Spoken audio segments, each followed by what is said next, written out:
Bonjour tout le monde, aujourd'hui petite vidéo grand oral, on va aborder une thématique SVT mathématiques.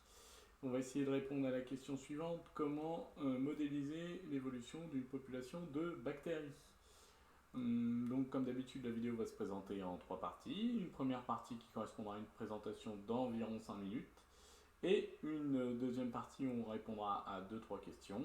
Et enfin une dernière partie où on essaiera de lier la question à un éventuel projet d'orientation. Sur ce, bonne vidéo.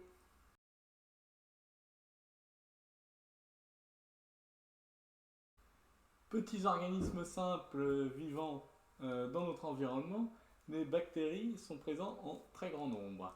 Par exemple, dans le corps humain, il y aurait environ 3,9 fois 10 puissance 13 bactéries. Question suivante, comment peut-on modéliser l'évolution d'une population de bactéries?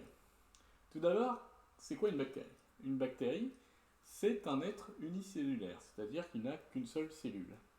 Les bactéries se reproduisent par fission binaire, c'est-à-dire qu'une bactérie, on va dire une bactérie mère, va se scinder en deux pour donner deux bactéries qui vont être nommées des bactéries filles.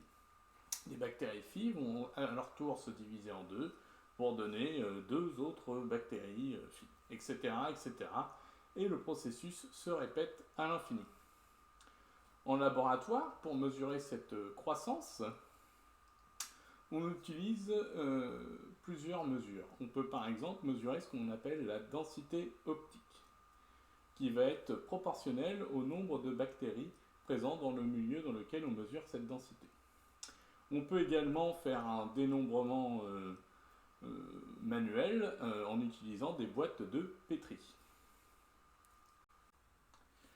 L'évolution d'une population de bactéries peut être décomposée en 6 phases. Il y a ce qu'on appelle d'abord une phase de latence, c'est-à-dire une phase où la population n'évolue pas. Et ensuite une phase d'accélération, où on voit que ça commence à monter. C'est la deuxième phase. Puis enfin on a une phase de croissance exponentielle, où là l'augmentation est fulgurante. Ensuite on arrive à une phase de ralentissement, c'est la quatrième phase. Et enfin on arrive à une phase de stagnation. Puis, à l'issue de cette phase de stagnation, on a une décroissance, un déclin. Nous, on va plutôt s'intéresser à comment modéliser les phases de 2 à 5, c'est-à-dire depuis la croissance jusqu'à la stabilisation. Pour ça, on va essayer d'utiliser deux modèles. On va commencer par essayer d'utiliser le premier modèle qui a été proposé, c'est le modèle de Malthus. Donc, comment ça marche le modèle de Malthus? Le modèle de Malthus, il dit qu'en gros, la vitesse d'accroissement de la population est proportionnelle à la population. Et le coefficient de proportionnalité entre ces deux grandeurs, c'est égal en fait à la différence entre le taux de natalité et le taux de mortalité de la population. Donc, en fait, grosso modo, la loi de Malthus nous permet de modéliser l'évolution d'une population de bactéries avec une équation différentielle du premier ordre. Le problème de cette modélisation, c'est que c'est une modélisation qui va donner un résultat exponentiel, c'est-à-dire soit quelque chose qui va tendre vers l'infini, soit quelque chose qui va très rapidement tendre vers zéro. Donc, on ne va pas représenter les phases de vie d'une population que l'on a citées précédemment. Donc le modèle de Malthus n'est pas forcément pertinent. Donc on cherche un modèle mathématique qui serait amélioré, et c'est là où on va utiliser le modèle de Verhulst. Le problème du modèle de Malthus, c'est qu'il ne prend pas en compte les ressources de l'environnement. Donc il peut y avoir une croissance infinie de la population. Le modèle de Verhulst corrige en fait cette erreur en modélisant le coefficient qui est égal à la différence entre le taux de natalité et le taux de mortalité par des fonctions affines de ces deux paramètres. Ce qui permet de les rendre non constants et de les rendre en fait dépendants du nombre d'individus. Donc en fait, le taux de mortalité et le taux de natalité va varier en fonction du nombre d'individus, ce qui va simuler du coup la présence de ressources de l'environnement. Donc du coup, l'étude de la population d'une bactérie, via ce modèle-là, va pouvoir se traduire par une équation différentielle qui sera un petit peu plus complexe que le modèle de Malthus, mais qui, lorsqu'on dessine la courbe représentative de la solution de cette équation, représente bien les phases de 2 à 5. Hein, on a une croissance suivie d'une stagnation à la fin. Donc on voit qu'on peut modéliser l'évolution d'une population de bactéries à l'aide des mathématiques en utilisant des équations différentielles. Et selon le degré de complexité de l'équation différentielle, on modélise de manière plus ou moins correcte l'évolution de notre population. Si vous avez des questions, je serai ravi d'y répondre.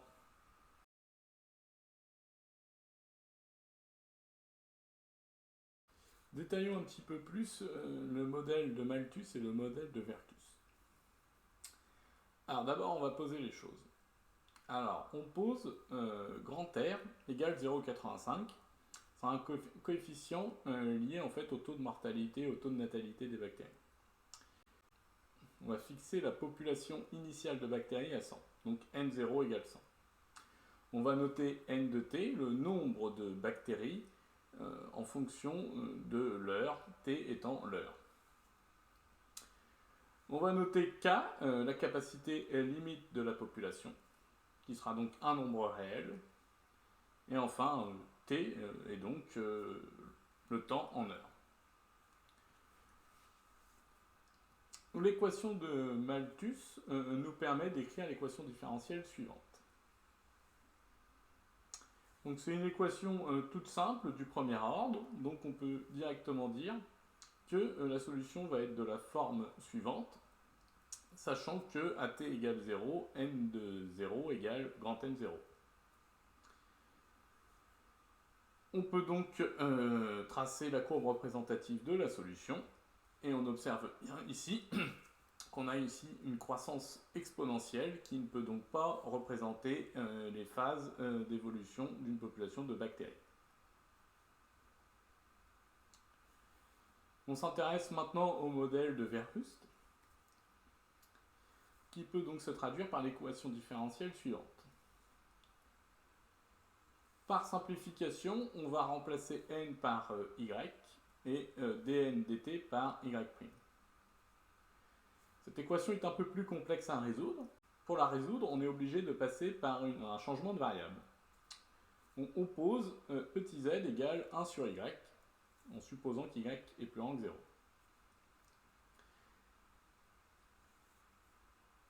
Donc, si petit z est égal à 1 sur y, on peut dire que y égale 1 sur z.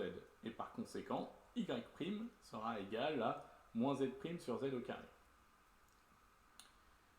On injecte cette relation dans l'équation différentielle de départ. Et on obtient alors une équation différentielle qui dépend uniquement de z. Par équivalence, les solutions de cette équation nous permettront d'avoir les solutions de notre équation de départ.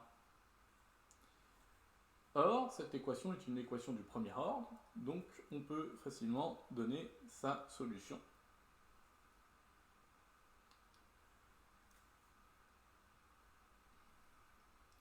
On utilise ensuite la relation z égale 1 sur y pour trouver l'expression de y. On retransforme notre expression pour modéliser notre problème en fonction de n de t, et on trouve alors l'expression de n. Avec les paramètres que l'on a fixés au début, on peut tracer la courbe représentative de la fonction.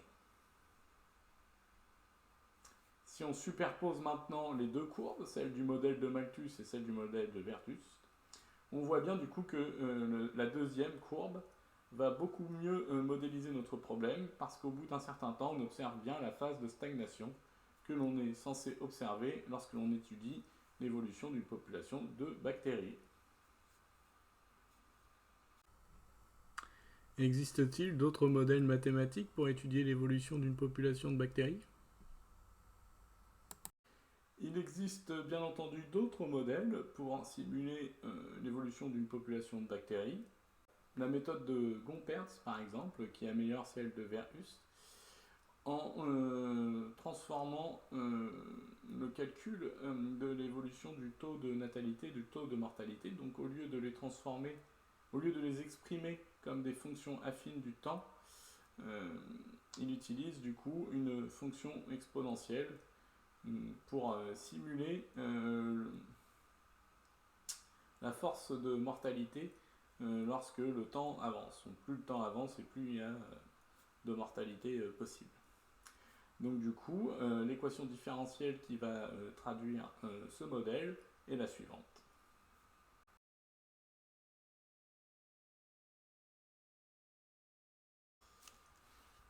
C'est une question qui relie à la fois les mathématiques et la SVT, donc du coup elle peut être traitée par tous les élèves qui s'orientent vers des études plutôt de médecine, ou alors pour les élèves qui vont s'orienter vers des études de biologie, fac de bio par exemple.